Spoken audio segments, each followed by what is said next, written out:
Hello friends, welcome back to my channel. तो आज जो है हम आपके लिए मैं जो है कुछ क्वेश्चंस लेके आई हूँ जो कि मैंने अपने कम्युनिटी पोस्ट में डाला था। और चलिए इन सारे क्वेश्चंस को देखते हैं। बहुत सारे लोगों ने बहुत सही आंसर किया है और कुछ लोगों ने इसका गलत आंसर किया है। तो आप लोग के एएनएम के एग्ज़ाम्स की तैयारी चल रही है और ये जो मैं कम्युनिटी पोस्ट डाल रही हूँ ये आपके लिए एक टेस्ट के रूप में है। और यहाँ जो आप आंसर करते हैं वो आपका खुद का जजमेंट हो रहा है कि आप जो आंसर कर रहे हैं वो सही कर रहे हैं कि नहीं कर रहे हैं। तो यहाँ मैंने जो है देखिए, आप देख सकते हैं कि 8 डे पे मैंने आपके लिए जो क्वेश्चन डाला था वो था कि निम्न में से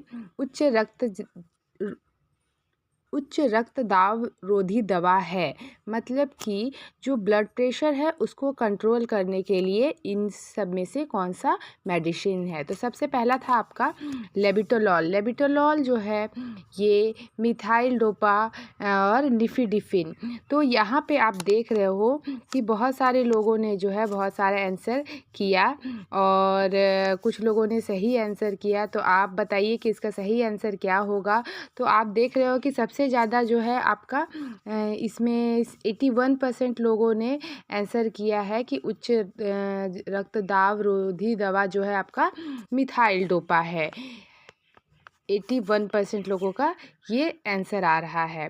बट यहाँ पे ये तीनों जो हैं ये तीनों ही आपके क्या होंगे कि उच्च रक्तदाब रोधी दवा है। तो इसका सही आंसर मिथाइल डोपा नहीं हो कर के और इसका सही आंसर होगा आपका ऑल।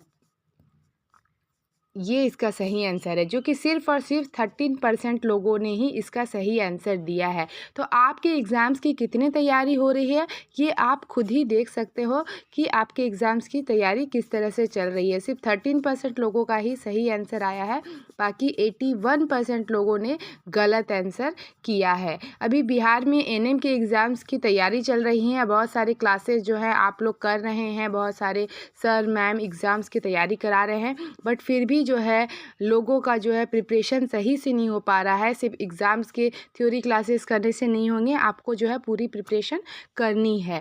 तो ये एक टेस्ट सीरीज़ है। यहाँ पे देख रहे हो आप, ये सिर्फ 13% लोगों का ही सही आंसर आया है, मतलब 13% लोग ही जान रहे हैं। और इसी तरह के क्वेश्चन जो है आपको एग्ज़ाम्स में बार बार पूछे जाते हैं। तो चलिए मैं नेक्स्ट क्वेश्चन की तरफ जाती हूँ। प्रोटीन किन छोटी छोटी इकाइयों से मिलकर बनी होती है। प्रोटीन जो है हमारा, इसमें 91% लोगों ने आपका अमाइनो अम्ल जो है वो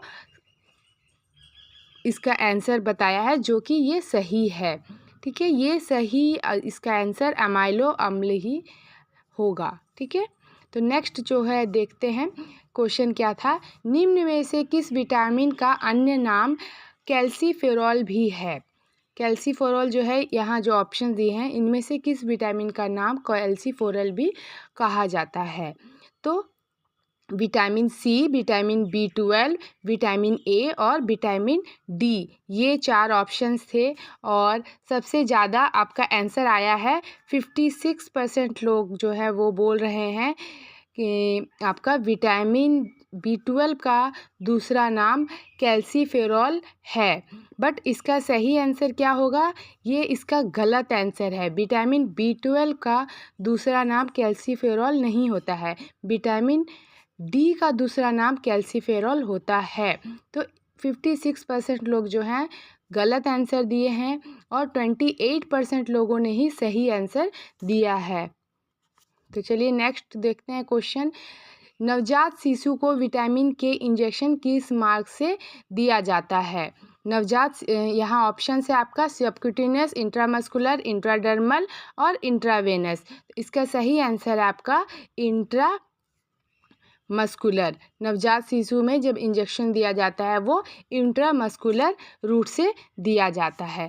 आप मेरे चैनल को ज़्यादा से ज़्यादा सब्सक्राइब करें और मेरे कम्युनिटी पोस्ट में आप अपना आंसर दें। जो मैं हमें डेली आपको क्वेश्चंस पूछ रही हूँ, आपको अगर इसका सही आंसर पता है तो आप मेरे कम्युनिटी पोस्ट में दे सकते हैं और अपना जो है मैं उसके पर वीडियो लेके आऊँगी, तो वहाँ पे आप चेक कर सकते हैं कि आपने जो आंसर दिया है वो सही दिया है या नहीं। नहीं। नवजात बच्ची के लिए कौन सा रंग पहचान प्रयुक्त होता है? मतलब जो छोटे बच्चे होते हैं उनको जब वो जन्म लेते हैं तो उनको बैंड जो बांधा जाता है हाथ में, तो यहाँ नवजात बच्ची मतलब कि बेबी गर्ल के लिए किस कलर का बैंड इस्तेमाल किया जाता है? तो green colour, blue colour, pink colour and red, ये 4 ऑप्शंस दिए गए हैं, जिसमें से कि सबसे ज़्यादा लोगों ने इसका आंसर किया, जो कि क्या था आपका कि ब्लू कलर बैंड 77% लोगों ने इसका आंसर किया है, जो कि गलत है। इसका सही आंसर कुछ और ही है। 77% लोग, 100 में से 77% जो है वो गलत जवाब दे रहे हैं। इसका सही आंसर होगा आपका पिंक कलर बैंड। बच्ची यहाँ बोला जा रहा है, तो पिंक कलर बैंड का इस्तेमाल कब किया जाता है? बच्ची के लिए, लड़की के लिए। और जब यहाँ बच्चा लिखा रहता, मतलब बॉय लिखा रहता, तब इसका सही आंसर ब्लू होता।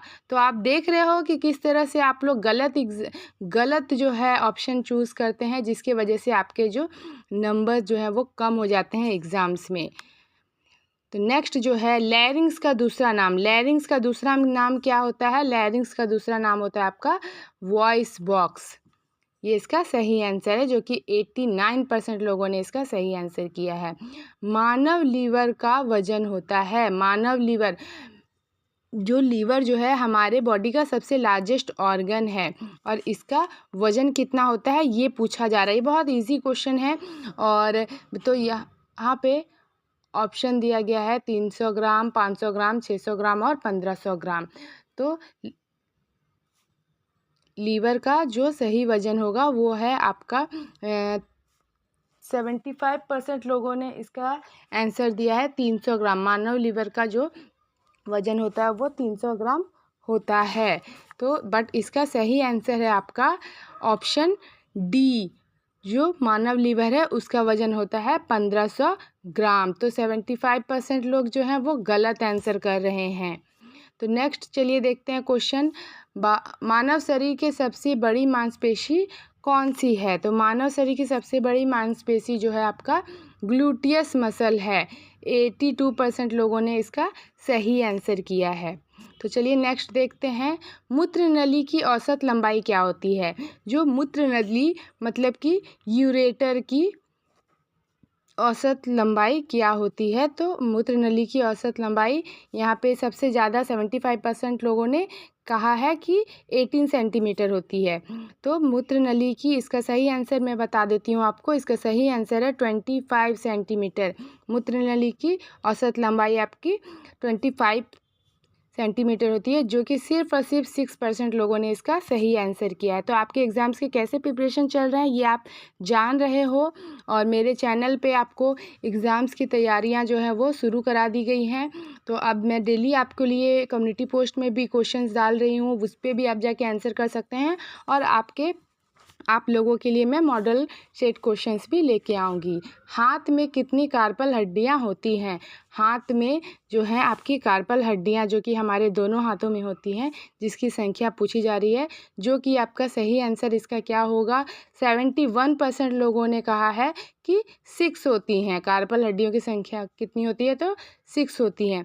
बट इसका सही आंसर है आपका 8 होती हैं। कार्पल हड्डियों की संख्या कितनी होती है? 8 होती हैं, जो कि सिर्फ और सिर्फ 6% लोगों ने ही इसका सही आंसर दिया है। भोजन से पहले के लिए उपयुक्त चिकित्सीय संक्षिप्त है, मतलब भोजन से पहले बिफोर मील जो है कौन सा एब्रीविएशन यूज़ किया जाता है उसके लिए? तो इसका 70% लोगों ने AC कहा है। इसका सही आंसर होगा AC।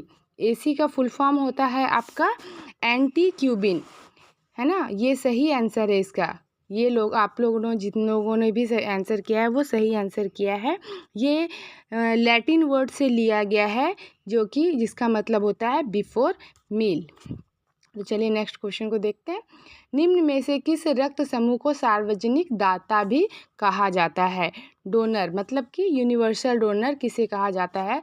तो 75% लोगों ने इसका सही आंसर दिया है ऑप्शन ए, जो ब्लड ग्रुप ओ जो ग्रुप है इसको सार्वजनिक डोनर कहते हैं। तो नेक्स्ट जो है देखिए क्वेश्चन मैंने जो है 53 मिनट्स पहले डाला था। Ideal time for tubectomy before menstruation is. तो ट्यूबेक्टोमी के लिए आइडियल जो है टाइम कब है ना। तो यहाँ पे ideal time for tubectomy following menstruation की किस फेज में जो है ट्यूबेक्टोमी का आइडियल टाइम होता है। तो यहाँ इसका आंसर जो है आप जल्दी से मेरे कम्युनिटी पोस्ट में जाएं, मेरे चैनल को सब्सक्राइब करें और वहाँ पे आपको डेली जो है कुछ क्वेश्चंस जो है मैं पूछूंगी और उसका आंसर करें और वो सही है या गलत है वो मैं आपको मेरे यूट्यूब चैनल पे बताऊंगी। तो इस क्वेश्चन का आंसर आप जल्द से जल्द मेरे यूट्यूब चैनल पे जाके करें। तब तक के लिए धन्यवाद।